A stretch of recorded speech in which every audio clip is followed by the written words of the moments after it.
Nessa semana a gente vai trazer para você um panorama de como está o mercado financeiro tanto aqui no Brasil como nos Estados Unidos. Sejam bem-vindos a bordo, meu nome é Adriano Pescada, você está no canal da Foquemos Investimentos, que é um canal que vai falar fácil com você aí sobre finanças. Então a gente teve aqui no Brasil, você já deve estar lembrado do que aconteceu logo quando a gente trocou de presidente, o presidente novo querendo baixar a taxa de juros do Brasil no grito. A gente tinha realmente uma taxa muito alta, estava em 13,75%, e realmente esse panorama de queda de juros no Brasil aconteceu. Então a taxa veio baixando e hoje é uma taxa de 10,50%. E essa taxa parou de cair. Só que agora, recentemente, nos últimos dias, a gente está ouvindo já um papo de descontrole de inflação e que é previsto que essa taxa vai aumentar. E agora? Como é que vai ficar os meus investimentos? Bom, quem pensa isso, quem olha para isso deve imaginar, bom, a bolsa deve estar caindo, certo? Errado. Nessa semana, quem apareceu de volta aqui? O tourinho de ouro apareceu de novo e a bolsa está no recorde. Olha o gráfico, dá uma olhada aí.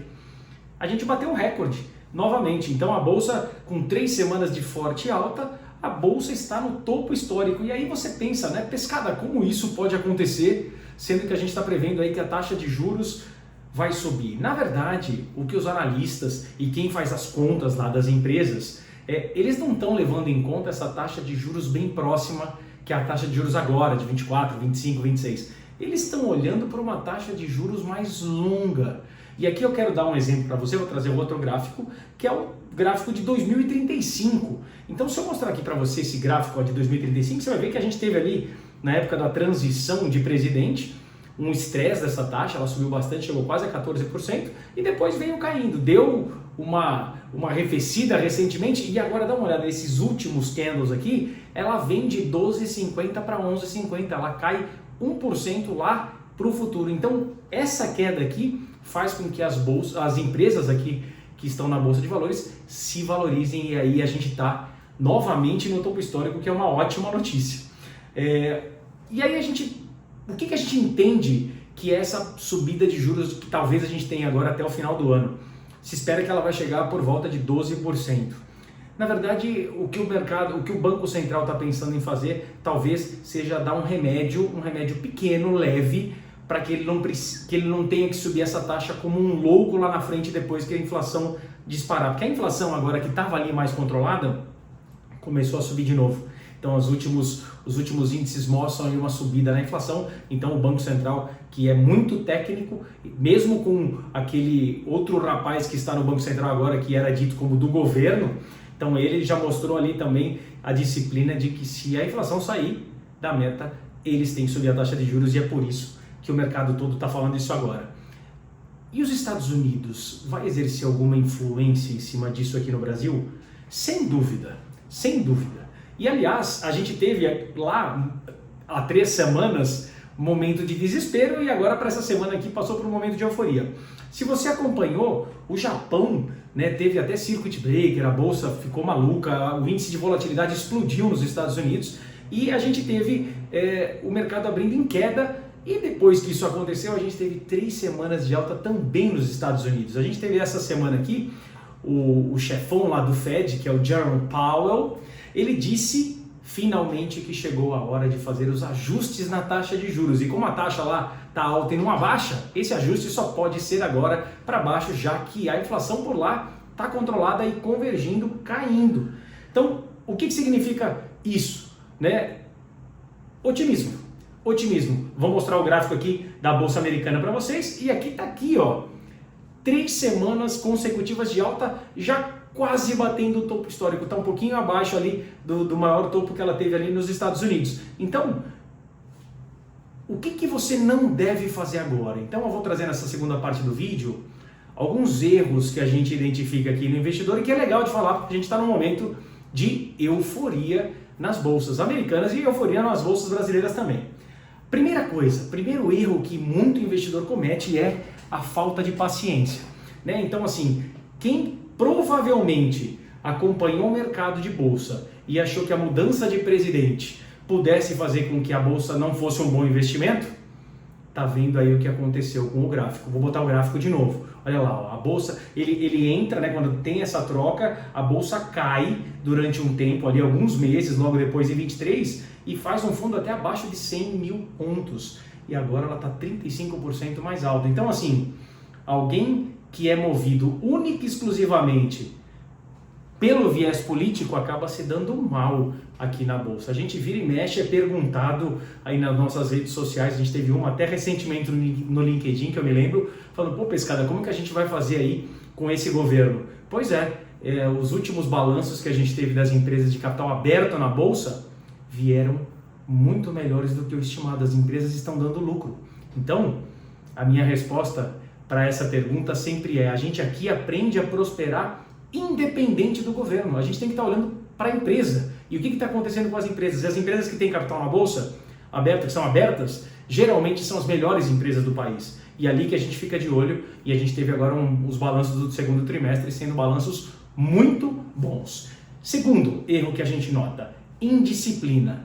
Ganhar dinheiro com o mercado financeiro não é questão de inteligência. Tem muita coisa emocional, aí tem comportamento nesse negócio. Porque senão a gente teria só matemáticos, físicos, quem estudou no ITA, quem fez PhD fora do Brasil, seriam os bilionários. E a gente vê que não são. A gente não ouve falar de grandes grupos de matemáticos bilionários porque ganharam dinheiro com a Bolsa. Então, muito do que a gente tem aqui na Bolsa de Valores e na área de investimentos como geral, tem a ver com o teu comportamento. Então, um exemplo sobre esse de indisciplina. Quando você está conversando aqui, a gente está conversando com um cliente, e a gente fala, bom, quais são os seus objetivos, para onde você está olhando? E ele me diz, ó, Pescada, esse dinheiro aqui, eu não estou olhando essa parte de dinheiro aqui, um pedaço da carteira, eu não estou olhando para pelo menos 10 anos. Isso me deixa com uma liberdade de poder fazer uma alocação de mais longo prazo. O que muitas vezes acontece?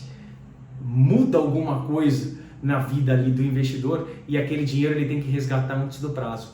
Então, o mercado bate em você. Por quê? Porque daí, antigamente você não conseguia nem mexer nesse investimento. Hoje você consegue, mas com um pênalti, com penalidade. Então você, por não ter essa disciplina, acaba sendo muito prejudicado.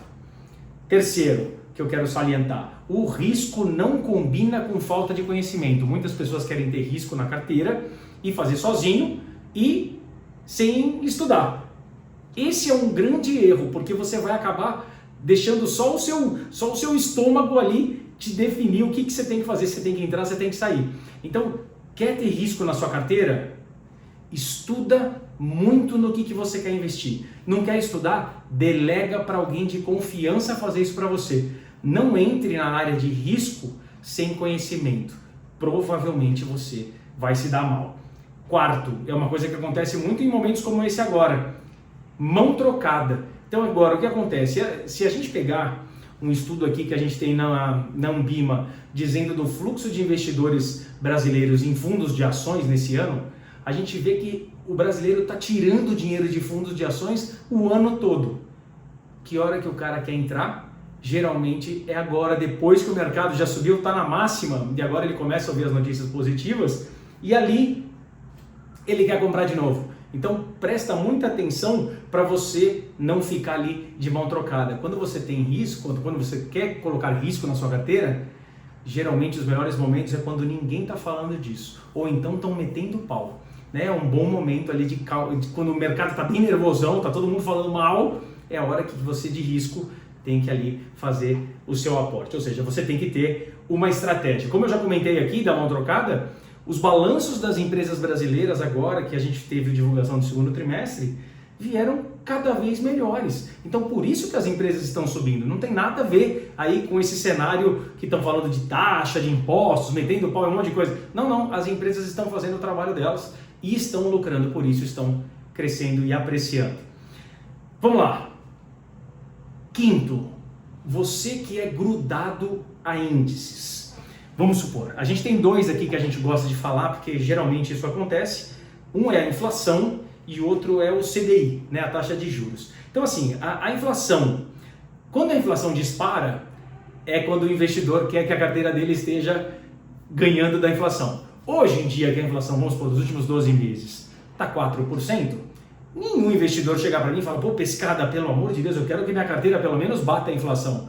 Ninguém está querendo ganhar 4,5% ao ano. né? A própria poupança estaria batendo hoje na inflação. E a mesma coisa acontece com relação ao CDI. Então, o CDI, ele não é fixo. A taxa de juros, vocês já viram aí, eu já comentei que ela chegou a 2, foi a 13,75, está a 10 agora, parece que vai a 12. Então, assim, isso é uma montanha russa. Então, muitas vezes, eu vou dar um exemplo aqui de uma data em que não faz muito tempo não, em 2021, quando essa taxa de juros brasileira estava em 2%, a gente via produtos bastante conhecidos no mercado como CDBs, em que a gente conseguia travar a taxa, o pré-fixado na época estava 9%. E a taxa de juros estava 2%. Então, para aquele momento, com aquele dinheiro que você ia colocar naquele momento, a tua taxa estava batendo 4,5 vezes maior que o CDI. E depois que aquilo começa a se mexer, quando bateu 13,75, você estava com certeza perdendo do CDI. Então, a tua carteira tem que ter uma estratégia. Eu vou colocar aqui para você o gráfico da inflação para você ver como isso acontece. E não é sempre, mas o Brasil é campeão disso acontecer. Então aqui, você pega esse gráfico, que é um gráfico do Banco Central, ele mostra, então assim, aqui é o IPCA, né? Então você vê que ali 2015 para 2016 teve esse disparo de inflação. Passou um pouquinho de 10, e aí depois, passa 2 anos, ele volta para 3. Ele volta para dentro ali da meta de inflação brasileira. E quando isso aconteceu? Isso aconteceu depois, e não foi logo depois da pandemia. Foi em 21 para 22. Em 22 ela disparou e chegou ali a 11%.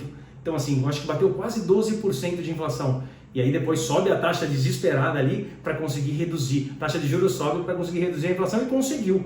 Então tá aqui. Então o ideal é que sua carteira deve ter uma estratégia para você não sair caçando. Você nunca vai acertar esses pontos aqui no passar do tempo. Então a tua carteira precisa de estratégia. Pescada, eu não tenho estratégia, ninguém me ajuda, eu faço sozinho, eu tento fazer um negócio aqui sozinho. A gente aqui está de portas abertas para você. Chama a gente no LinkedIn, chama no Facebook, no Instagram. Chama a gente, porque a missão que a gente tem aqui é ajudar você a investir melhor o seu dinheiro. Ou então, investir de acordo com o que você tem de objetivo, para onde você está olhando, dos seus objetivos aí para frente. E uma coisa, não existem atalhos. Para você prosperar, leva tempo. Manu, tá livre on? Tá girando um então? Partida normal, sinal esquerda, obrigado e até a próxima. Nos vemos em breve. Tchau, tchau.